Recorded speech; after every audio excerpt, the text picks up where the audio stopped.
Эгер сиз чыркыраган чындыкты, жүрөккө жакын эмоцияны уккуңуз келсе, биздин модераторго жазылыңыз. Мен окуп алып, Facebook'ta абдан капаландым. Себеби ушул Садыр Жапаров камалгандан баштап, Айгүл Жапарова аябай көп азап чекти да. Мисал үчүн бул өтө өкүнүчтүү, аябай ыплас нерсе болду да. Өзү үй бүлөгө балдарга тийишпеш керек. Бул абдан ыпластык, орусча айтканда это подло деп коет да. Бул кыргызчага которо албайсың ал сөздүчү. Мына ошондой ыпластыкка эч ким барбаш керек эле. Мисал үчүн түрмөдө жаткан киши өтө көп кыйналбайт. Мен 17 депутаттын ушул үй бүлөсүн көрдүм да, кыйналганчы. Ал эмне себептен кыйналбайт? Анткени, урматтуу мекендештер, кайсы жерде болбосун жашоо бар. Түрмөдө да жашоо бар. Түрмөдө бир нерсе, жаман нерсе, мына ошол жаткан камерасындагы дуалдар аябай кысат да ошол адамды. Акыйкатсыз жатсаң, экеси кысат. Мына ушул нерсени гана адам баласы чыдабайт, себеби бала, адам баласы төрөлгөндө эле эркиндикти каалап төрөлөсүң да. Бул жашоодо негизгиси эркиндик, анан ден соолук, калганын баарын тапсаң болот. Өлүмдөн башкасын баарын чечсең болот. Анан ошол 17 мен коллегаларымын үй бүлөлөрүн кыйналганын көрдүм. Биринчиден, алар саясатчы эмес да, ушунун баарын жеңил көтөргөн. Аябай оор, морально аябай оор көтөрүшөт. Экинчиден, акча каражаттан аябай кыйналышат.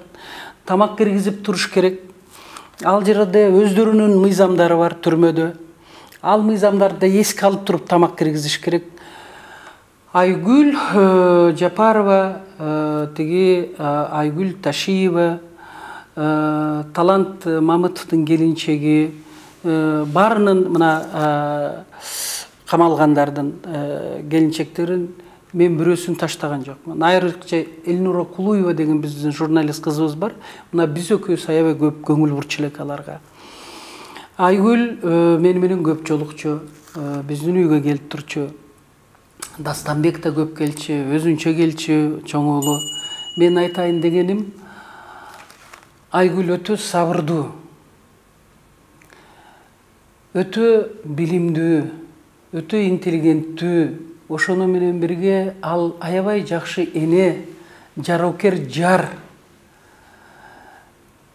Менимче Садырдан да көбүрөөк кордукту Айгүл Жапарова көрдү десем жаңылышпасам керек.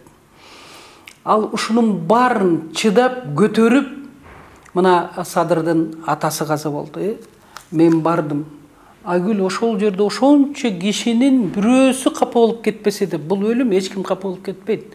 Бирок ошондо дагы ошолордун бардыгынын мындай немесин албатты да, көңүлүн. Апасы каза болду Садырдын, бардым. Ошондо дагы ушул эме ошончо кишини айылда кабыл алып, кетирип, тазаланып, бар неме кылыш үчүн аябай чоң энергия керек. Ошондо да бир кашым кабагым деген жок. Дастан каза болгондо мен аябай катты ооруп, могу сухожилие деген суук тийип калып, больницада элем.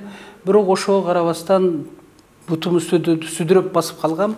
Айгүлгө звонок этип, Сабырга звонок этип, мына круг барго, көлгө кете турган, ошол жакка жакыныраак кругка жетпеген жерден, огурец, помидор саткан жер бар, ошол жерден барып жолугуп. Эми, конечно, Айгүлдүн боздоп ыйлаганын көтөрүш кыйын болчу. Мен ошондо айткан сөздөрүм азыр эстеп кеттим. Сен күчтүү болушуң керек депчи, Айгүл. Мен күчтүү боло албайм эже деди.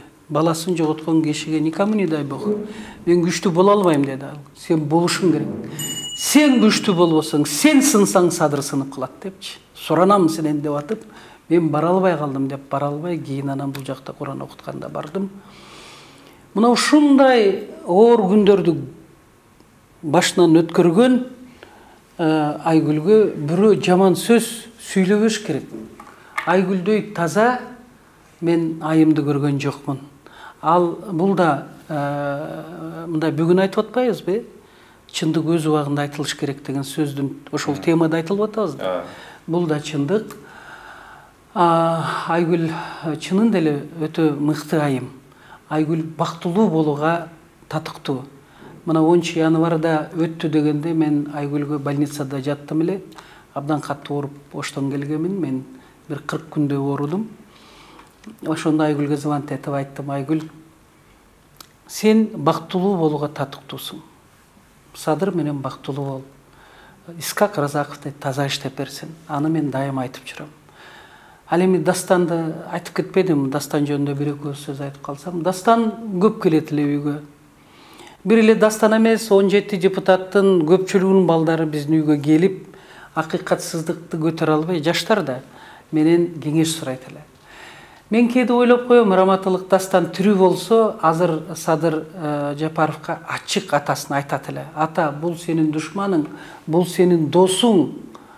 Бул жерде туура эмес болуп атат деп, себеби Дастан барын көрдү да, берки балдары кичинекей болчу да ал мезгилдечи. Мына ошол Дастан гана чындыкты айта алат эле.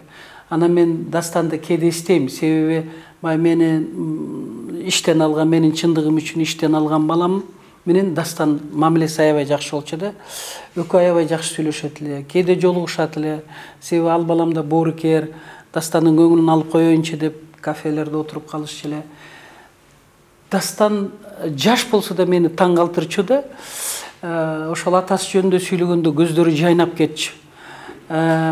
Ошончолук капаланып турса дагы көздөрүнөн бир мындай немени көрбөйт элең да мындай жайнап эле турчу, ички дүйнөсү ошончолук таза экенине мен таң калчумун да. Анан абдан күчтүү жигит болчу.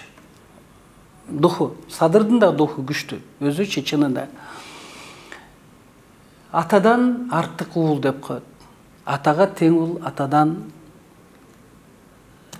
мындай айтканда, атага жетпеген уул деп коет. Дастан тирүү болсо, Садырдан бийик уул болот эле. Мен ага ишенет элем. Жаткан жери жайлуу болсун. Айгүл, Садыр бактылуу болгула. Эч качан мындай ушактарга көңүл бурбагыла. Кыргыз эли дагы жеке үй бүлөгө, балдарга мындай жаман сөздү айтууга кандай дити барат билбейм. Мына ошону дагы биз мекендештер Фейсбукта жазат десе эле көрүнгөндө акылга сыйбаган нерселерди жазбашыбыз керек. Мен Айгүлдү аял катары, жар катары, эне катары абдан сыйлайм.